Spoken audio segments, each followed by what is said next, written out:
খামারি ভাইরা, আপনার খামারে কি হঠাৎ মুরগি মারা যাচ্ছে, কিংবা চুনা পায়খানা আর শ্বাসকষ্টের মতো ভয়াবহ লক্ষণ দেখা দিচ্ছে? মনে রাখবেন, মহামারী একবার ঢুকে পড়লে পুরো খামার খালি হতে সময় লাগে না। এমন কঠিন সময়ে মুরগির জীবন বাঁচাতে হাতের কাছে রাখুন অক্সিটেট্রাসাইক্লিন বা এন্ড্রোফ্লক্সাসিন গ্রুপের ঔষধ।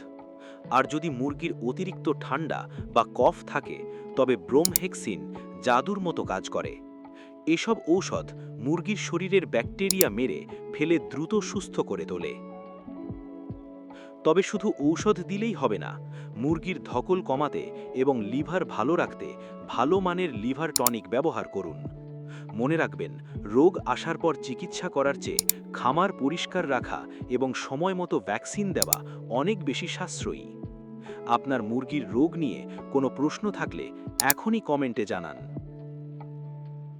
সঠিক তথ্য জানুন, খামার বাঁচান।